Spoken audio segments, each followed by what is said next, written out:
के बाद वर्ब की कौन सी फॉर्म लगाएं? इसके लिए दो कंडीशंस बनते हैं। या तो टू के बाद हम वर्ब की फर्स्ट फॉर्म लगा दें या फिर टू के बाद हम वर्ब की आईएनजी फॉर्म लगा दें।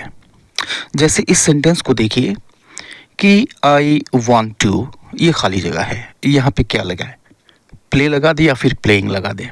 तो आप कहेंगे सीधे सीधे प्ले लगा दीजिए, ये सही हो जाएगा। आई वांट टू प्ले यानी मैं खेलना चाहता हूँ। हाँ, ये तो सही है, लेकिन अब इसको देखिए, I am looking forward to meeting you. अब यहाँ पे टू मीट होगा या फिर टू मीटिंग होगा? मैं बता दूं कि यहाँ पे टू मीटिंग होगा, ये सही सेंटेंस होगा। I am looking forward to meeting you, ये सही है सेंटेंस है। तो ये दो कंडीशंस हैं, टू के बाद हम वर्ब की फर्स्ट फॉर्म लगा दें या फिर टू के बाद हम वर्ब की आईएनजी फॉर्म लगा दें। आइए इसको डिटेल में समझते हैं कि क्योंकि यह जो प्रॉब्लम है, टू के बाद वर्ब की फर्स्ट फॉर्म लगाएं या फिर टू के बाद वर्ब की आईएनजी फॉर्म लगाएं, ये बहुत सारे स्टूडेंट्स के साथ ये प्रॉब्लम आती है, कन्फ्यूज़न होता है। तो आइए इस चीज़ को इस वीडियो में क्लियर करते हैं। तो इसमें सबसे पहले हम टू प्लस वर्ब की फर्स्ट फॉर्म इस चीज़ को समझते हैं। अब देखिए कि टू के बाद टू प्लस वर्ब की फर्स्ट फॉर्म, इस कंप्लीट चीज़ को हम कहते हैं इन्फिनेटिव। ठीक है, आप जानते हैं कि जो वर्ब के फॉर्म्स होते हैं वो 5 फॉर्म्स आपको देखने को मिलते हैं प्राय। जैसे वॉक है, वॉक मीन्स टहलना, ये बेस फॉर्म है और ये फर्स्ट फॉर्म भी है। आप कहें प्रेजेंट प्लूरल फॉर्म यह है, प्रेजेंट प्लूरल फॉर्म भी है ये। इसका जो सेकंड फॉर्म होता है वो वॉक्ड होता है या फिर पास्ट फॉर्म होता है। वॉक्ड यह थर्ड फॉर्म भी होता है या फिर पास्ट पार्टिसिपल भी कहते हैं इसको। इसी तरह से वॉकिंग, ये आईएनजी फॉर्म हो गया। ये वॉकिंग बहुत सारे लोग इसको फोर्थ फॉर्म कहते हैं, V4 कहते हैं। ये प्रेजेंट पार्टिसिपल है और यह जेरंड भी है। और ठीक इसी तरह से वॉक्स, बहुत सारे लोग इसको वर्ब की फिफ्थ फॉर्म कहते हैं। ठीक है, यह प्रेजेंट फॉर्म सिंगुलर है। तो ये डिफरेंट फॉर्म्स हो गए। अब हमने यहाँ पे टू के बाद वर्ब की फर्स्ट फॉर्म लगाई, जैसा कि यह सेंटेंस मैंने बताया कि आई वांट टू प्ले, मैं खेलना चाहता हूँ।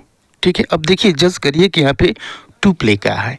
अब प्ले के ठीक पहले हमने टू लगाया है, यह टू जो है यह प्ले का पार्ट है, यह प्रेपोजिशन नहीं है। ठीक है, इन्फिनिटिव बनाने के लिए इसमें हमने टू लगाया है, इसको हम कहते हैं फुल इन्फिनिटिव। ठीक है, तो जो इन्फिनिटिव है यह एक नाउन की तरह काम करता है। अब आप हिंदी में देखेंगे तो हिंदी में यह ऐसा अर्थ देता है जो ने से ख़त्म होता है या फिर ना से ख़त्म होता है या फिर नी से ख़त्म होता है। जैसे आई वॉन्ट टू प्ले, मैं खेलना चाहता हूँ। अब चाहता हूँ तो क्या चाहता हूँ भाई? तो खेलना। तो टू प्ले का यहाँ पे मतलब हो गया खेलना। यहाँ पे यह ऑब्जेक्ट का काम करता है, ऑब्जेक्ट का काम कर रहा है, मतलब यह नाउन की तरह काम कर रहा है। ठीक है, तो इन्फिनिटिव काम करता है नाउन की तरह।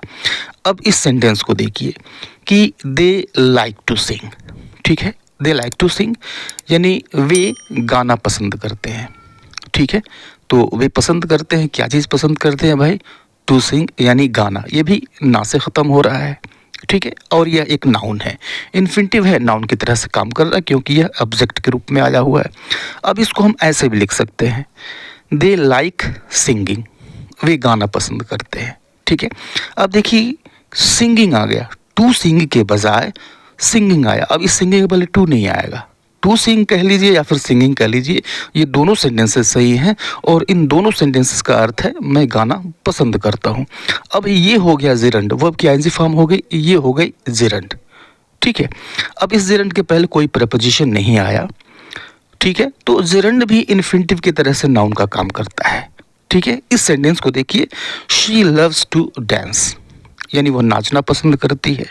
ठीक है, तो पसंद करती है, क्या पसंद करती है भाई? टू डांस, नाचना, ना से ख़त्म हो रहा है, इन्फिनिटिव है।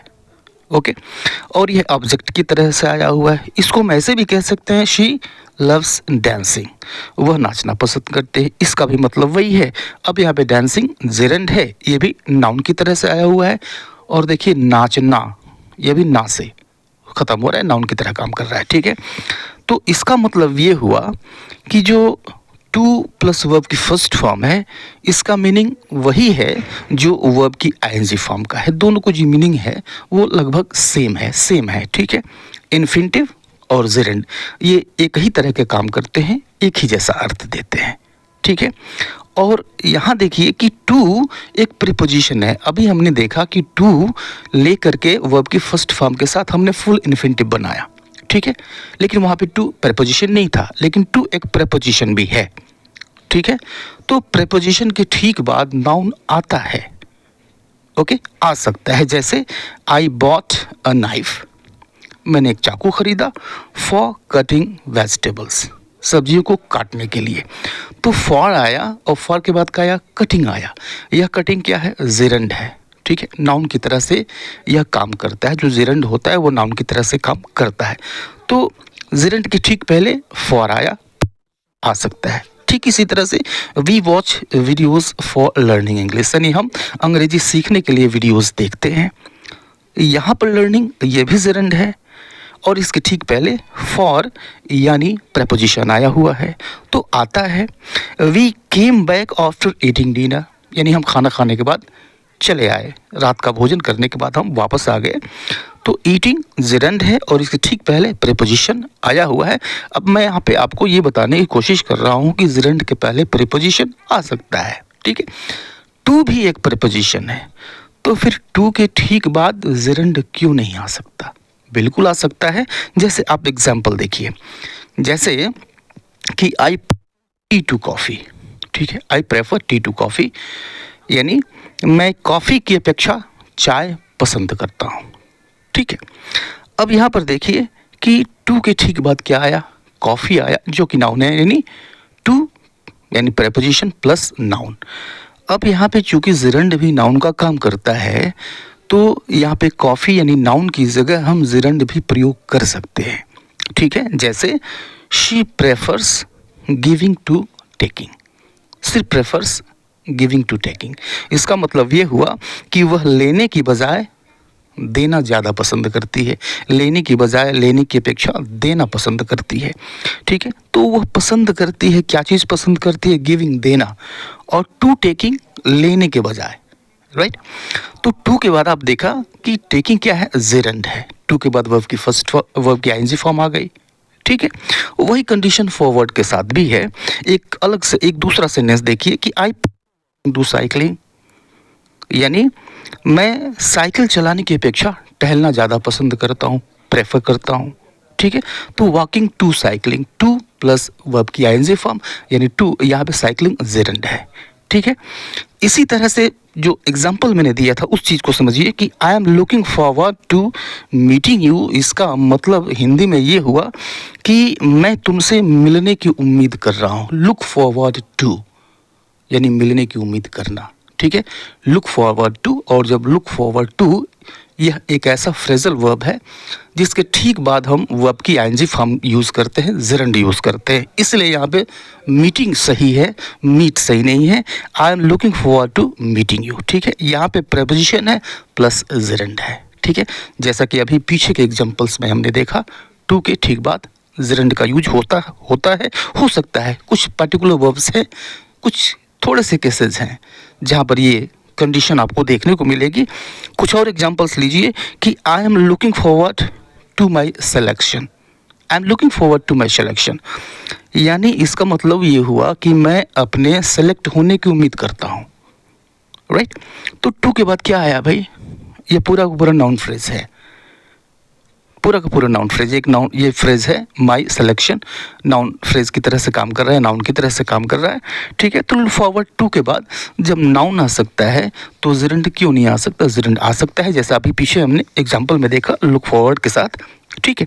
कुछ ऐसे वर्ब्स भी हैं, और भी वर्ब्स हैं, जैसे देखिए she is use to working late night, she is use to working late night, यानी वह देर रात तक काम करने की आती है, ठीक है। तो यूज्ड टू इसका मतलब हुआ अभ्यस्त होना, use to doing something, use to something. तो यहाँ पर जो वर्किंग है, इस वर्किंग की जगह पे कोई दूसरा नाउन भी हो सकता है। ये जेरंड है जो नाउन की तरह से काम करता है, ठीक है।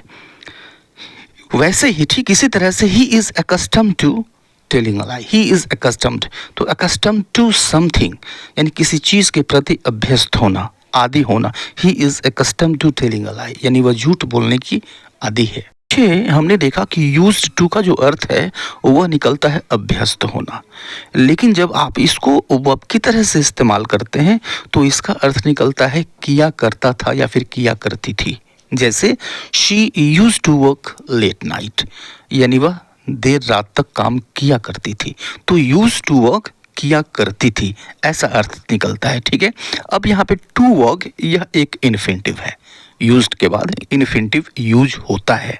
ठीक है, लेकिन जब यूज टू हम यूज़ करते हैं तो उसके बाद वर्ब की आईएनजी फॉर्म यूज होती है, जेरंड यूज होती है, क्योंकि यहाँ पे यूज टू का अर्थ निकलता है अव्यस्त होना, आदि होना। ठीक है, करेक्ट।